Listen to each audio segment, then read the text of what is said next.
Every night for almost a year, I dreamed of the same woman. She had long wavy red hair and emerald green eyes. She was always there with no exception. As crazy as it may sound, I fell in love with her. I know how pathetic it must sound to you, but it's true. I fell in love with my dream girl. I had no idea who she was because I'd never actually seen her before. She was, without a doubt, the single most beautiful woman in the world, so I knew that if I had ever seen her in real life before, I never would have forgotten it. Every dream was the same. Every single night I'd drift off into my slumber, and once I crossed over into the dream world, there she'd be, lying next to me. Her hypnotic eyes would stare into mine, and I would stare right back. She'd smile, hold my hand, and then kiss me deeply before we would inevitably make love. I was never very successful when it came to relationships. I'm not what I consider overly attractive, but I'm confident that I'm not ugly either. I've just never had much luck with communicating with the opposite sex. I'm not gay, so that wasn't the issue. I just never possessed the desire to make any real effort when it came to courting potential partners. It wasn't until the very first night that she came to me that I finally felt a genuine attraction. I did my typical nightly rituals of listening to creepypasta narrations on YouTube while drinking a nice glass of wine. Once I finished my drink, I crawled into bed and drifted off almost immediately. That first night, I thought someone had broken into my house. She was lying there, and I almost freaked out, but then I realized that I was dreaming. I've always been a lucid dreamer, so the idea that I knew that I was dreaming didn't seem so far-fetched. "Shh, it's okay, my love," she whispered, stroking my face with her hand. Suddenly she leaned in and kissed me for the first time. I felt no desire to fight her, and I embraced her affection. We made love for the first time that night, and when we were finished, we laid there holding each other. "Who are you?" I asked, stroking her long red locks. "Rebecca," she answered. "Oh, I love you, Rebecca," I said, genuinely feeling as much for the first time in my entire life. "I love you too," she reciprocated. I woke up the next morning trying to understand what exactly had happened that night. From then on, it became a recurring dream. It was the same every night. We'd lie there, she'd kiss me, we'd make love, and we'd hold each other. Sometimes we'd talk about things. We'd talk about how my day went, about my plans for the future. I think that was what made me truly fall deeply in love with her. I'd never connected with a real person as I did with her. No one ever listened to my story, nor asked me what I wanted out of life. Well, after a while, it became depressing. As nice as it was to feel something for someone, the fact that she wasn't real was beginning to weigh on my mind. Things would never go anywhere. We would never get married. We would never have children. It would only ever be the same dream until the day that it stopped as suddenly as it started. One day I decided to try my hand at dating real women again. I went to various social media platforms and ended up connecting with a very nice girl named Jessica from my area.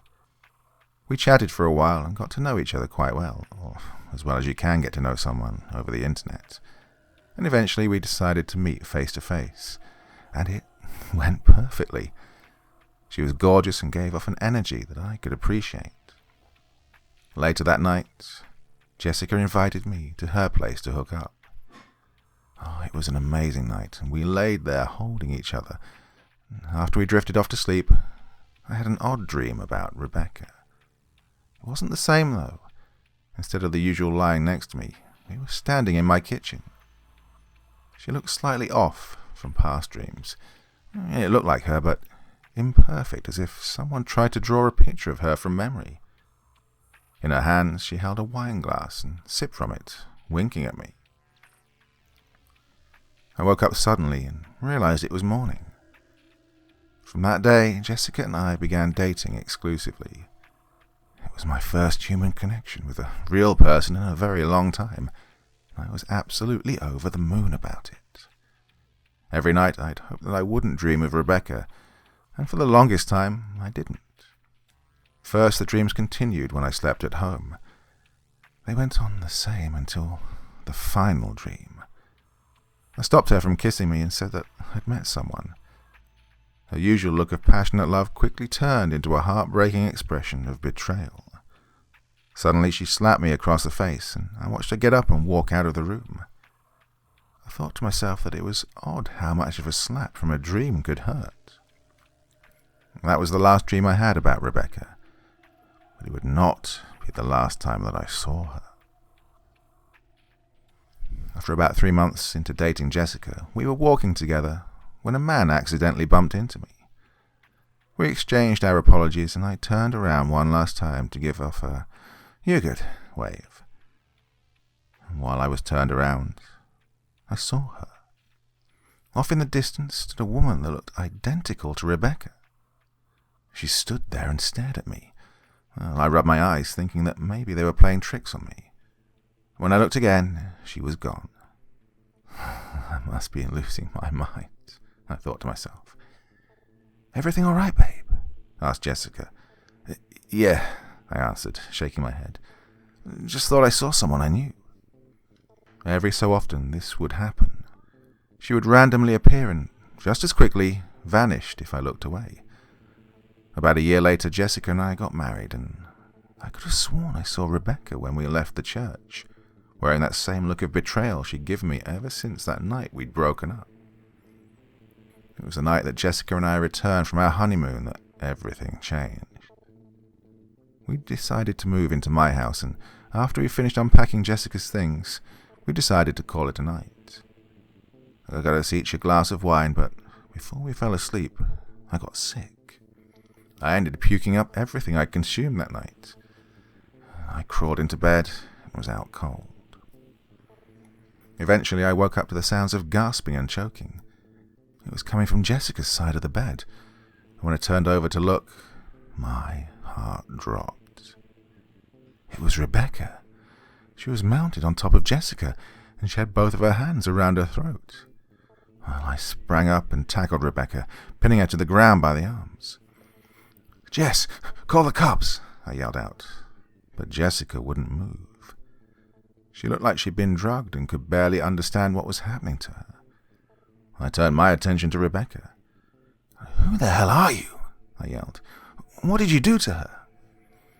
"My baby," she answered, smiling wickedly.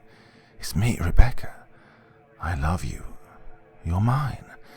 Don't you love me too?" And she made a pouty face. Suddenly she kneed me right in the crotch, and I fell over in pain. She stood over me and kicked me in the face. I spat out blood as I tried to catch my breath. "You were mine, you son of a bitch," she screamed, punching me hard in the nose. "I was your dream girl, wasn't I? I gave you love and pleasure and affection every night, didn't I?" She punched me again. "You drank the goddamn wine. Why aren't you mine now?" Tears began to fall down her face as she screamed. She then grabbed me by the hair at the back of my head and kissed me deeply. I bit her on the mouth and held on as she cried in pain. I released my jaws and head-butted her in the face, knocking her out cold. Well, she survived and was arrested that night. After a thorough police investigation, it was discovered that Rebecca had been living in my attic this whole time. My dreams of her were the result of her drugging my bottles of wine.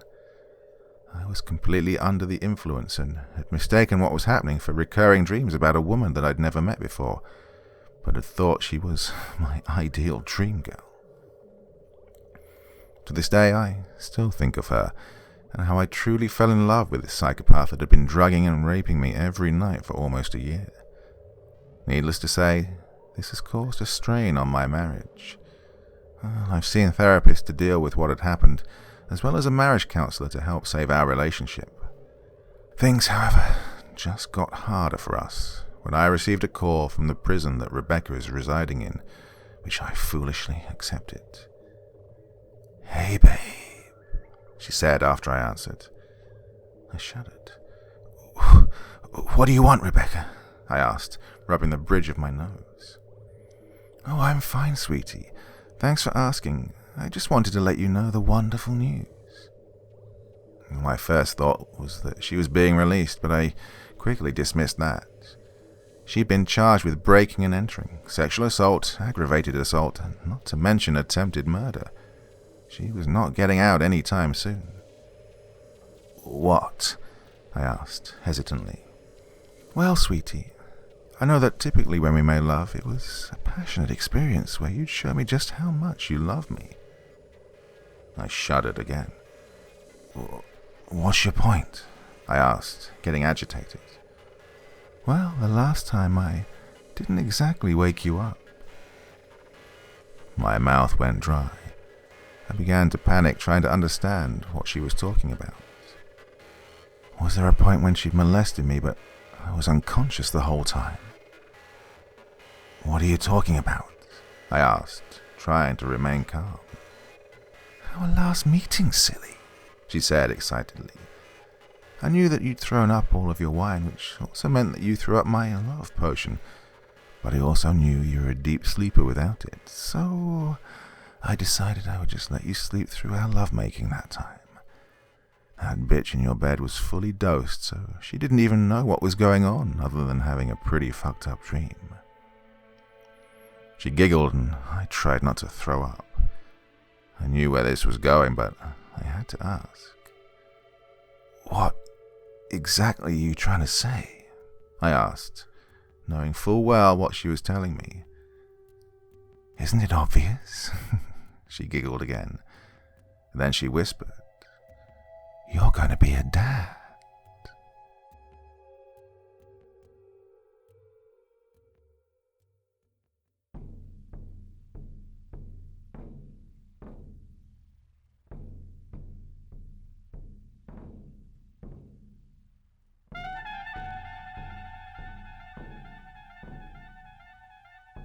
Hey there.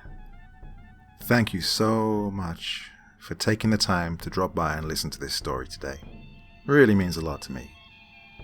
I put a lot of time and effort into making these videos, so it's nice to know that there's someone out there listening.